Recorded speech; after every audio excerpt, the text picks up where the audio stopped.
Hi, everyone. Welcome, and thanks for joining us for Stars of Franchising.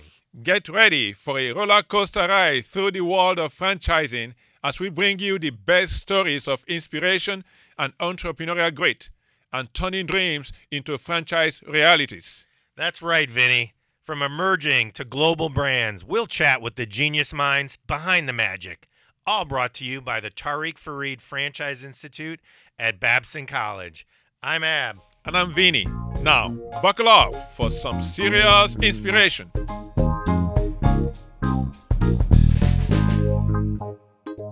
We are so excited to have our next guest, Dr. Ausanee, back home to Babson. And what a treat. We've been so impressed so far with what we've heard prior to our podcast. So welcome home. Thank you. Thank you so much, Ab. And we need to have me today. Yeah, thank you. Thank you for welcoming me home to Babson again. Like, things has changed so much. Thank you for the tour this morning. And then seeing new students, like, see their face, see the smile, see the hope of the future. This is something we need. Yeah. Well, I couldn't agree more on hope for the future. And what Vinny and I like to do when we start is really to understand our guests' why and what they do and their story. So how about we start with your story back here at Babson and take us through a little bit of that journey for our guests. Sure, Ab. So, of course, me, like other students who comes here, why Babson? Babson is number one in entrepreneurship. I want to learn how to be like the best in entrepreneur. So that's how I started my goal and my student career. So I want to choose the best school in what they're doing, which is Babson Entrepreneur. So what I learned from Babson, and I was so lucky to learn from the president, Steve Spinelli. He's like my professor. He's great professor. I learned so much from him. Why do I say that? I'll tell you in a while. So my life started here as a student. But at that time, I was born in. I'm born into this family. My dad is a vivid entrepreneur. He has a Nescafe. He started Nescafe in Thailand. So he's a businessman. He's do golf courses. He do other businesses. So me as a daughter, the first daughter in his family. Of course, my dad told me like that. Oh, you know what? You're born as my daughter. You don't have to work. You don't have to study. I'm like, really? I came to Babson, and then I remember I went to a 1-year program, and I'm like, I had a hard time because it's so tough in the school. Like, I couldn't understand much what the teacher was speaking in front of the class, and I have to do a class participation. Right. I had a hard time, so I called my dad. Dad, I think I cannot finish this school. It's too much for me. Even if it's number one, that's why it's number one. It's too hard. I cannot finish this. So he told me, okay, come home tomorrow. I was like, what? What did you say to me? Come home tomorrow? No, I hang up and I'm going to finish this school. Yeah. Determined. Exactly. So, lucky I finished the school. I learned so much from here. When I was here, I wanted to do family business. I did a lot of family business courses because I think I want to go back home to help my family and be part of my family business. Right. That's my goal at that time. So after finished the class, but then aside from doing family business as my major, I did a little bit of franchising because at that time, the professor, he was doing Dunkin' Donuts. Bob Rosenberg. Yeah, and he was teaching us how to do franchising. I sat into his class. I didn't get a grade because I was just a visiting student at the time to get to sit in. So I learned so much, and I didn't know that today I'm competing with Dunkin' Donuts. We'll have to make sure he knows. Don't tell him. I learned too much from him. Well, what did you learn early on in franchising from that made you, you'll talk about it, yes, change your course a little bit? Yeah. So at that time, I didn't know opportunities in life comes when you don't plan, So as a student, I think that I'm going to go back and then, just become part of the family business. But then when I went back and then, I was here at Boston, and then at that time I didn't like donuts at all. Like I'm a Thai student, so I liked rice and stuff and egg and everything and pork. But then when I was here, I really not into donuts. So some of my friends, like just like now, like when there's something new, people likes to talk about it. So my friend talk about donuts and then Krispy Kreme, and I said, too many friends talking about it. So I asked one of my friends, can you just buy me a box of donuts from New York? So I'm like, she's like, okay, why not? So she came back to me, ring the bell of my apartment. So I went down. I said, oh, where's the box of donuts I asked you to buy? I opened, 3 left. I'm like, why 3 left? She's like, you don't like it, so 3 is enough. I'm like, okay, 3 is enough for me. I just want to finish this. And then before I closed the door, my friend told me, hey, wait a minute. Before you eat it, you have to put it in the microwave for 8 seconds. I'm like, oh my gosh, what is this kind of donuts? This is like really annoying. I'm like gonna do it so I can talk to my friend about it. Right. So I put the donuts into the microwave, 8 seconds. I eat it and I'm like, oh my gosh, love at first bite. I love it first bite. I love it. love the taste. I love everything about it. I become fan, and then today I'm the owner of Krispy Kreme in Thailand. Really? Yes. 60 stores. 60 60 stores. Yes. Yeah. So now I'm not joined with the family business, but I'm creating my own business, but still as a daughter. Yeah. So that's my. Wow. Take us back to that first store and that agreement and signing it, and this concept of you may never be ready or when opportunity comes. I'd love for you to share a little bit about signing that first agreement and maybe how you felt and how you succeeded. Of course, like as a entrepreneur, you don't know when the opportunity will come into your life. Life cannot plan. You don't know when the COVID will come. You don't know the future. But what you have to do every day is be the best and make the right decision at the right timing, at the most information that you can gather, and make the right decision at that time. So the business came. I still remember the day. There's a business opportunities on a Valentine's Day at 8 a.m. in the morning on a Saturday. I'm like, who's going to have a meeting at 8 in the morning on a Saturday? Right. And Valentine's, I'm expecting a candlelight dinner. Why meeting. do I want to wake up at 8 in the morning? So because I'm so in love with the brand, I went to have a meeting with them, with the president of Krispy Kreme at that time. And he's like, you know what? I'm talking to other big conglomerates. So you're like just the last person that trying to come in. So I don't have time to wait for you. If you really want the business, you have to give me the business plan in 5 days, which is this Wednesday. Wow. I'm like, what? Yeah, and you're competing against conglomerates and Yes, companies. exactly. So what do I do? At that time, I'm like, Babson College had taught me a lot. I have to go back to school and then search the how to do business plan. What have my professor taught me the whole 1 year program here. So I went back to the books and then come up with a business plan in 5 days. Wow. So what can I do? Because you can't pitch for a consultant anymore. Yeah. You don't have time. It's Right. Sunday. So what I did is that I called my driver and then asked them to buy a counting machine and then to go to a mall, the biggest mall in Bangkok, and have them sit down there and then counting that Sunday and Monday. So I have the number for Sunday, which is weekends, and Monday, which is weekday. Market demand. And then exactly, and I do the number on Tuesday and present to them on Wednesday. So this is the lesson that it's telling you that life opportunity comes, you don't know, but you have to be prepared all the time. Just like if you just go into an elevator, I still remember one class taught me you have 1 second with Bill Gates. If you meet him in an elevator, what are you would you going to say? say? Yes. This is what I learned from Babson. Dr. Ausanee, you spoke about going through a course here at Babson. Yes. The original plan was to go back to a family business. Yes. And then you said, okay, no, you're going to venture out. You started this. Yes. Some people will say franchising and entrepreneurship are not together, that those who are in franchising are not really entrepreneurs. What would you say to that? I think we're a smart entrepreneur. Yeah. We learn. Tell me more. We learn from the brand that's already existed. I want to learn fast way because I'm just a graduate from Babson, right? How do I learn faster than other people that's into business longer than me? through franchising. I'm learning from other people that has more experience than me. So I'm buying, instead of I'm investing my time 30 years in coming up with brands, Brilliant. I go into it first day. And first thing, I learn from them right away.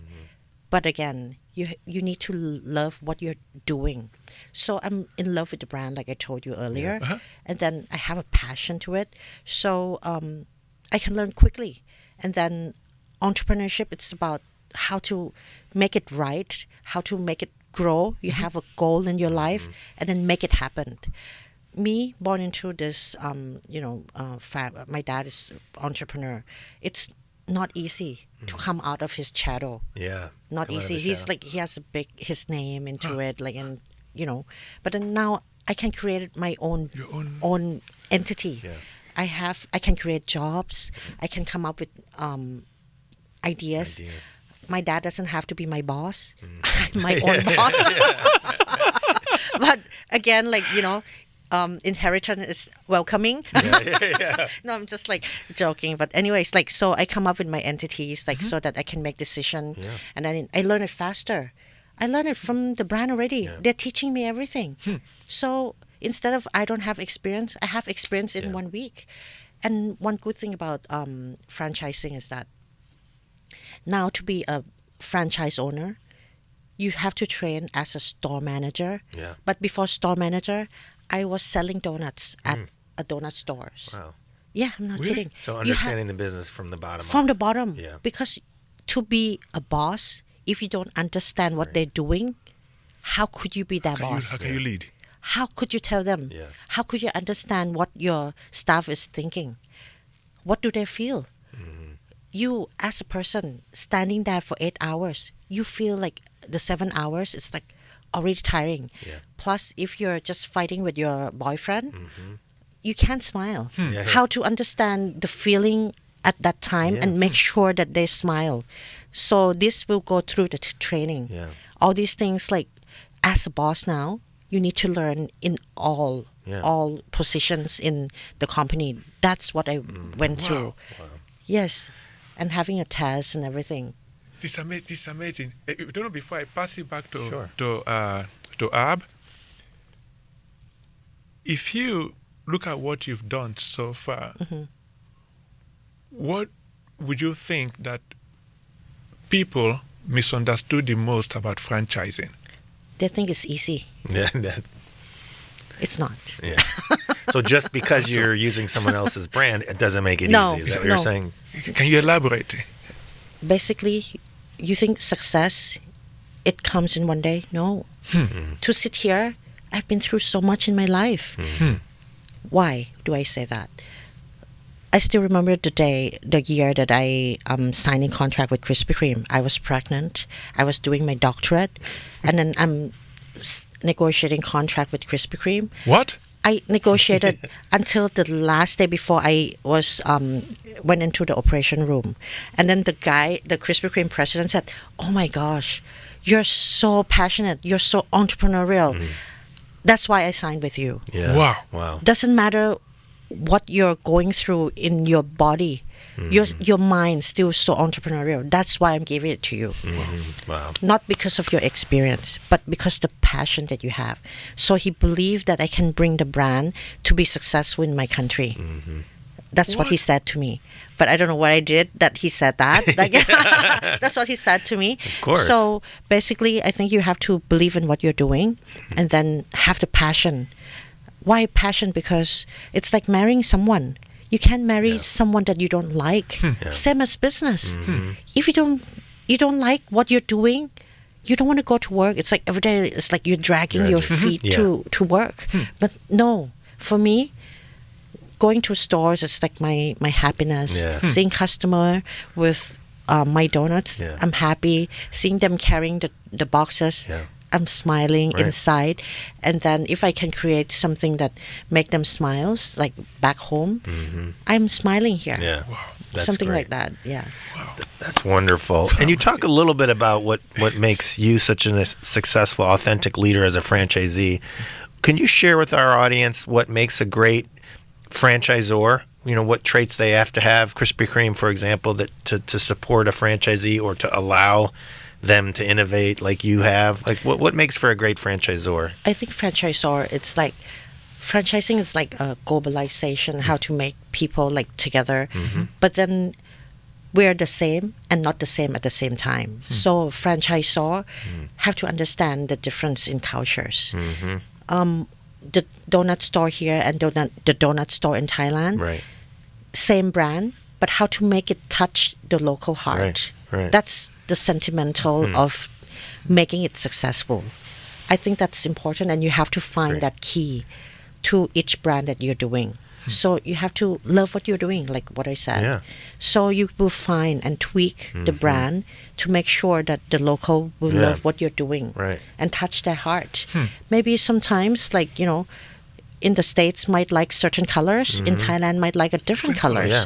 So all the taste-wise, you can't twist so much, but then you still maintain The essence, the core of the brand. the core. But then, like the touch to the market, like maybe in Thailand, like we have umbrella in a certain month, then we'll come up with collectibles with umbrella in certain months.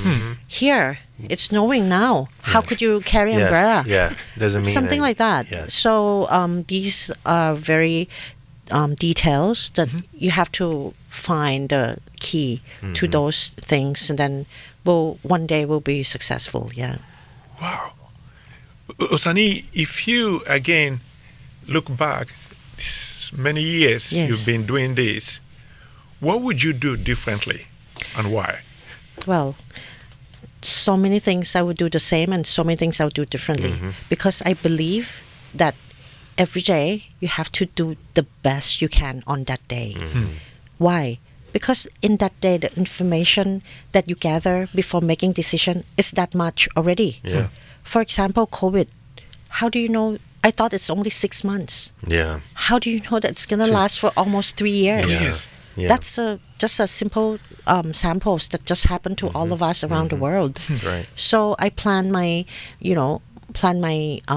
inventory and everything. We have to redo it because uncertainty outside of our control. Yeah. So we have to remember that change is constant. And how do we cope with that? We have to be always conscious and make the right decision with the most information you can gather at that time. Right. And then you learn from it all the time. You always learn from your own decision, and then live with it. Take the consequences. Be responsible. Right. That's entrepreneur. Yeah. So well said, and you're right that change is constant. Yes. Let's talk a little bit about the pandemic in Thailand, and maybe some of the things that you did as a franchisee and being in the local market to either innovate or survive with your customers, but also some things with your employees. Yes. So basically, in Thailand, the government announced like the closure of malls on Saturday. It's always Saturday. I don't know why. So they said this Monday, all the malls will be closed for 30 days. Oh. I'm like, what am I going to do with my 600 employees? Yeah. What are they going to feed their family? And they rely on you. Yes, and then they depend on me. And But then how many their employees do you say? 600. 600. Yes, and their family depend on them. So what am I going to do, me as one person? How to help everybody at the same time? So I couldn't think much at the time. So I walked into the hair salon because I'm stressed. The hair salon will close for 30 days. No, but I mean, because you have to be clear in mind. Otherwise, you can't think out of the box. So I went in, I make some phone calls. Lucky I was able to transfer some of my staff to my friends who's like in need for staff because they need like deliveries. Yeah. So Essential. I transfer some of my staff to be with them, and then some of the staff I maintain. Not only that, I took care of my employee first. That's first thing. Secondly, of course, number one is customer. How to reach to them. They also still wanted to make some Yeah. treats Yeah. in their life, Yeah. even if like during the Hold tough on to time. something. Exactly. So we turn on like one cell phone. I talk to my employees like, what are we gonna do? We have a quick meeting together. We only have one day to execute this.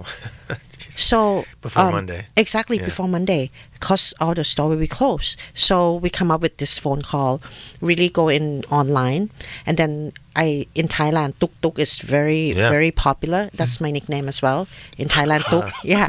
So so we use that and then change it to a store. We make like a tuk tuk to Mobile? become Mobile. Exactly. The mobile. Yes. And so we go outside of Bangkok, Yeah. where people still can go out, Oh. because they close only in Bangkok. Like Okay. the city center. So we changed Brilliant.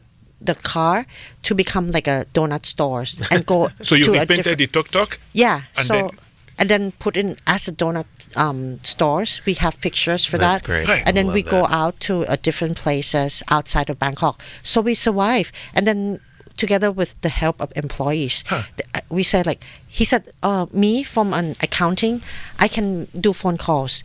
And then the other person said, me, I'm like a purchasing manager. I can go and then help in this certain city. I Yeah. know the province Everyone well. pitched in. So That's great. everyone helped together. We've been through it. Yeah. That's But it's fascinating. interesting, Ausanee, when you were faced with that COVID situation, Yes. you didn't just say, okay, I'm the CEO, I'm going to just lock myself up in a place and try to figure out what to do. But you actually reached out Yeah. to the staff. Yeah. Yes. What motivated that decision? That's okay, maybe the great insight might be coming from them, not just from you. Because one head is not better than a lot of head, Yeah. right? Right. Do a group study or study by yourself. Group study is better. Yeah. Because you get different ideas from different people, and different people have different backgrounds. I think everyone could help in this situation. Always, I believe in, like, I'm not a one-man show. Yeah. I think everyone helping each other can come up with new ideas. So that's why we could go through COVID time. It was tough for us, but then lucky we still survived until Yeah. today. Wow, that collaboration is incredible, and it's Thank something you. that I know. I'm sure you've referenced it, learning here at Babson, and franchising, as we've heard from others and yourself, is really a network model, right? It epitomizes collaboration. Yes. Can you talk a little bit about, as being one of the the largest franchisee there, and what you've done as a leader, how the franchisor has looked to you to help other franchisees for the training? I was fascinated by that. So luckily, after we opened the first store, our first store, we could do $3 million in 2 months for one store, and then because of that figures, and then we have lines for almost 7 months, long line, Yeah.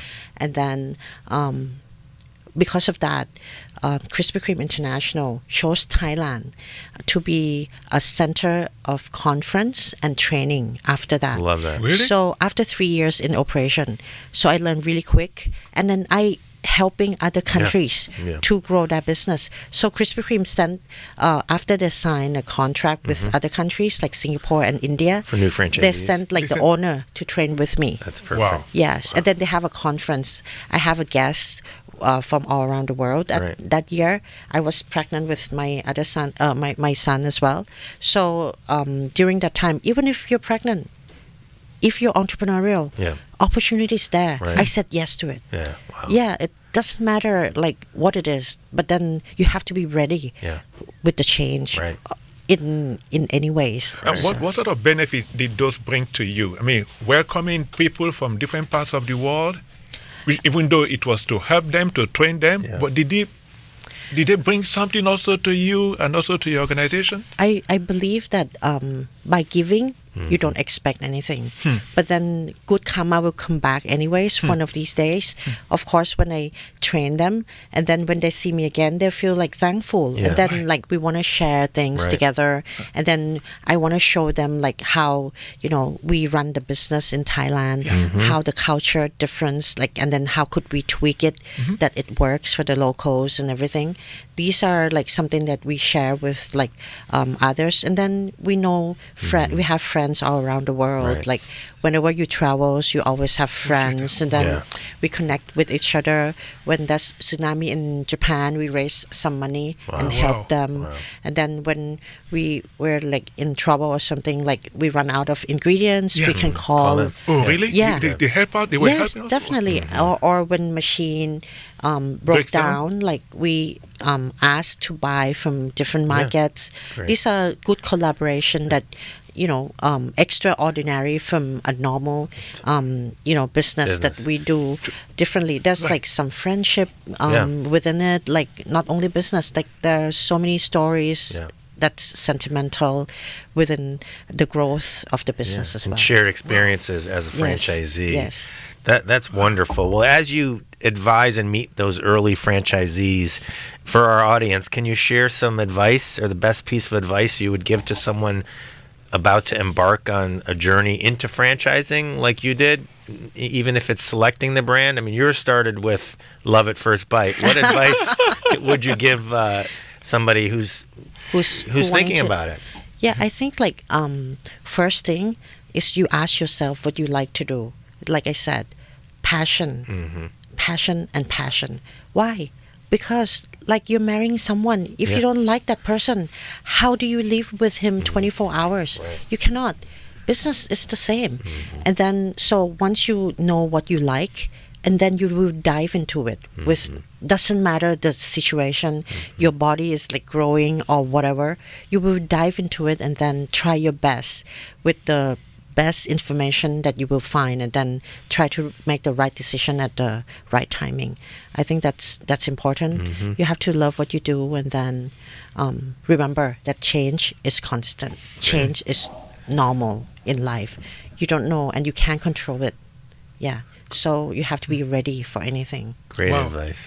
Ausanee, let's go into how you've been able to use your position, your company, to sort of champion some social causes. Like because you employ many staff, a lot of family depend on you. You being a lady, you're the owner of such a big, well-recognized brand. Thank you. How have you used that sort of in? So by giving back to society, first I was raised by my grandpa. He's 70-something, and then he taught me when I was 10 years old that giving back to society is so important because like you're not living in this world alone. You're living with like a lot of people around you. Whatever you can help, you do. Doesn't have to be a lot, but just the intention of what you're doing. And he said he doesn't have that much year left in his life. I'm only 10 years old. I have to remember his words that I should share what I have. Doesn't have to be a lot. So what I do when I start my company is that the first day of the month, it's a company outing. So my employees will sign up to go and then to different institutes like that, helping the orphanage or helping like the elderlies, singing for them, dancing for them, eating with them, feeding them food. We'll give like money for them to go and donate. I don't go myself. Sometimes I do, but then when the employees do this as a company outing, first thing of the month, then one of the day employees giving $1 to those donations together with the company. It's really touched me because my employees in the position of giving, it's more happy than taking. Wonderful. I see. So now my employees learn how to give as well. I see. So we can sustain the world, like sustain the smiles, Right. all to the people around you that less fortunate, and then come back and look at your life that, oh, you're healthy, you have job. This is already happiness in life. Yeah. That's wonderful.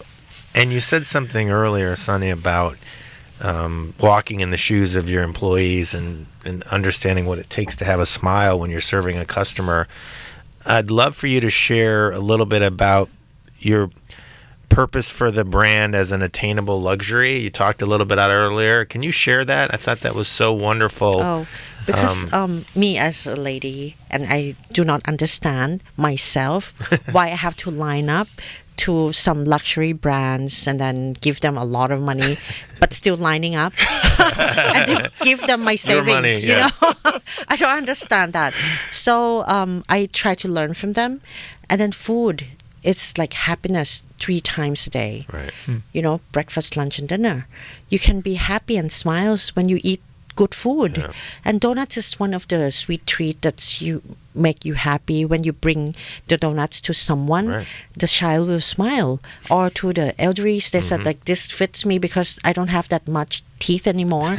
This like it's easy Yeah. for them to To eat. chew. Yeah, to Yes. enjoy. So basically, how do I come up with like how to make them happy and feel that it's luxurious? So what I did is that I associate the brand to like the people of the well-to-do, and then inspire, and then have them like, you know, talk, and then picture, and then be online, or you know, have it present in certain parties. So this will embed that, you know, you can get a luxury food in an affordable price. Brilliant. We're like just right next to you, to your heart, but then it's still a luxury brand because we're still importing ingredients from the States, and still like it's like a formula. It's secret formula that's only 4 people in the world know about this, and it's like a very secretive, like in a movie.